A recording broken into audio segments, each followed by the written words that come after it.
Assalamualaikum warahmatullahi wabarakatuh. Saya political YouTuber tertua di semesta. Ridwan Kamil mengirimkan WA kepada Anies Baswedan ingin ketemu. Dan dia bilang di media dia sudah ketemu mantan gubernur Foke dan Fauzi Bowo. Tentu kualitas Foke dibandingkan Anies, kualitas gubernur-gubernur sebelumnya dibandingkan Anies itu berbeda. Keinginan Ridwan Kamil dan Suswono ingin ketemu Anies Baswedan itu setidaknya menunjukkan beberapa hal. Pertama,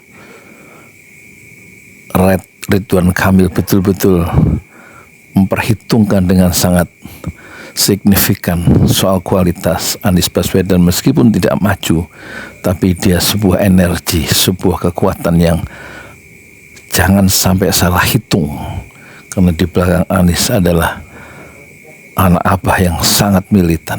Itu yang pertama. Yang kedua, keinginan Ridwan Kamil ketemu Anies Baswedan itu sebenarnya menunjukkan dia tidak percaya diri meskipun sudah didukung oleh Koalisi Indonesia Maju plus dengan 12 partai dan sekaligus didukung oleh PKS, pemenang dari Pileg di DKI dengan 18 kursi. Tapi Ridwan Kamil betul-betul masih gamang menghadapi medan pertempuran di daerah khusus Jakarta. Dan ketika keinginan Ridwan Kamil ingin ketemu Anies Baswedan sebenarnya adalah rencana jahat untuk membelah anak abah. Jadi kalau sampai berjumpa, meskipun hanya dalam satu snapshot dalam sebuah foto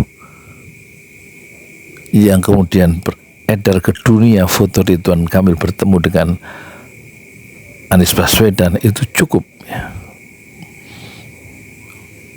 berhasil membelah anak abah sehingga mereka tidak solid, dan tentu akan berhasil Ridwan Kamil merangkul sebagian anak abah untuk mendukung Ridwan Kamil dan Suswono.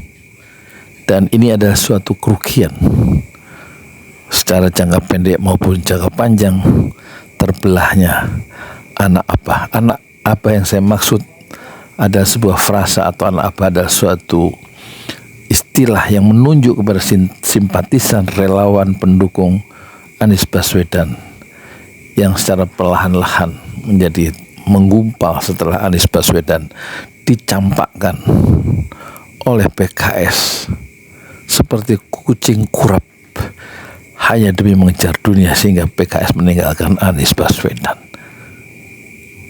Jadi hemat saya yang menolak dinasti politik Anies Baswedan hendaknya tidak mempertimbangkan atau menolak perjumpaan dengan Ridwan Kamil dan Suswono.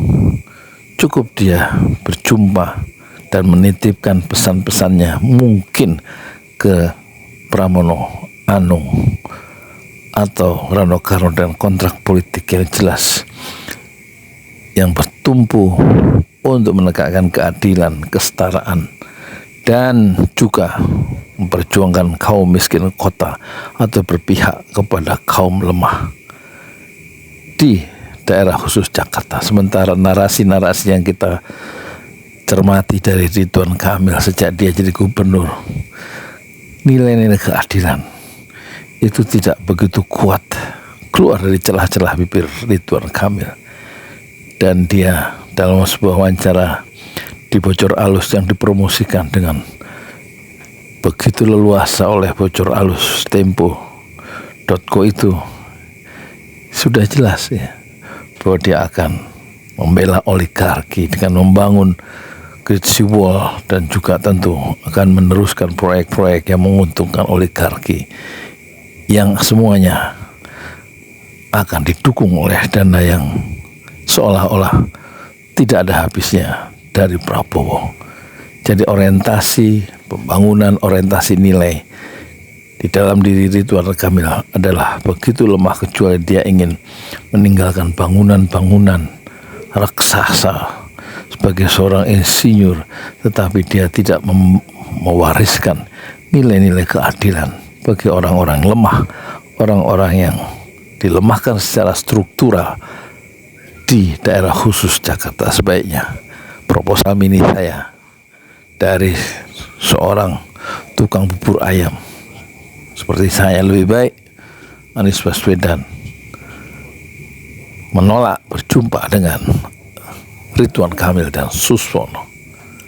Assalamualaikum warahmatullahi wabarakatuh. Di jalan Allah. Ini Masjid Enam Syuhada lagi dikunjungi sama Ketua Hilmi. Modal awalnya berapa Pak Yudi Pramuko? 750.000. 750.000 rupiah aja. Jadi ini 500 jutaan nih barang. Sekarang udah habis 310. Masya Allah, tuh udah pakai keramik, laponnya tinggal. Granit tuh kayak marmer. Tuh. Masya Allah nih, sampai juga kita ke sini. Masjid Enam Syuhada, ngapa namanya Masjid Enam Syuhada, Ya, Pak Yudi? kita mau mendokumentasikan perjuangan dakwah nama anak muda pengawal Habib Rizik Syihab itu. Masya Allah. Yang dibunuh sama orang jahat di kilometer 50. Kilometer 50 ya. Itu kan simbol memperjuangkan dakwah itu kita harus memberikan segalanya untuk Islam kan ya. Masya dakwah Islam. Allah. Dan nama anak muda itulah yang sudah memberikan segalanya untuk Islam. Masya Allah. Apa nanti nama pemuda itu ada juga di sini mungkin diterangkan? Mungkin namanya 6 Syuhada. 6 Syuhada itu, 6 Syuhada dipasang di sini, 6 Syuhada. Bipali, apa yang dikomentarin dari ini semua, Bipali? Masya Allah, luar biasa. Dari uang 700.000, kalau pengen ternyata bisa. Bisa. Allah kirim. Tuh, bisa. Ya, dengan masuk satu gang kecil, tapi Bapak ini luar biasa. Kecil tuh. Masya Allah ya. Satu call aja. Masya Allah. Perjuangan Pak Yudi Pramuko, YouTuber sejagat paling tua. Tertua di semesta. Tertua di semesta. Masya Allah. Tukang donat. Tukang donat. Tukang donat dari Paru. Ini saya laporkan dari lapangan ini, langsung dari Masjid Enam Syuhada. Masya Allah. Dan ini dia. Dalam kelihatan. Tuh lihat tuh masjidnya, tuh imamnya di situ tuh. Malam-malam lagi kita. Masya Allah. Masih kurang nih. Atapnya katanya transfer aja. Masjid Enam Syuhada sebentar lagi selesai. Dinding lubang angin sebagian sudah terpasang, lantai 2 dan kemudian plafon termasuk lantai bukan keramik, granit 150 dus bersama tiang-tiang yang ada 16 setinggi 4,5 meter.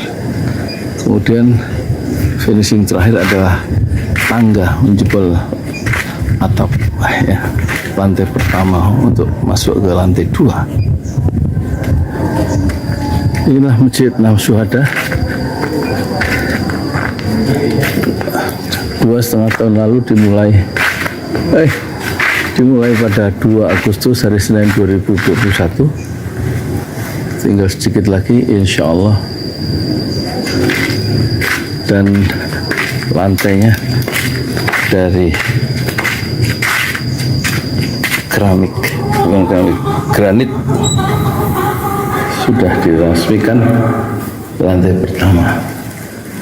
Nanti lantai kedua lewat sini tangganya jebol untuk masuk ke lantai 2. Inilah Masjid Enam Syuhada yang sangat megah karena dari bahan-bahan pilihan, kualitas nomor 1.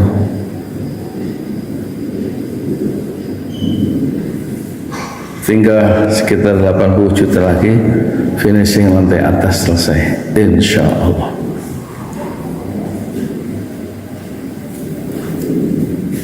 Ya, inilah Masjid Enam Syuhada yang sangat bersejarah ya dalam sejarah dakwah Indonesia modern, insya Allah, karena ini dibangun dalam konteks kezaliman rejim penguasa yang sudah membunuh 6 santri dari front pembela Islam, dan kita abadikan pengorbanan dan perjuangan dakwah mereka, sehingga kita sebut namanya Masjid 6 Syuhada. Mereka mengawal perjalanan dakwah gurunya Habib Rizik Syihab, dan mereka dicegat oleh orang-orang jahat di kilometer 50. Saya Yudi Pramuko, tukang donat dari Parung Juber, tertua di semesta Fasbir Sabrun Jamila. Bersabarlah dengan kesabaran yang indah. Assalamualaikum warahmatullahi wabarakatuh.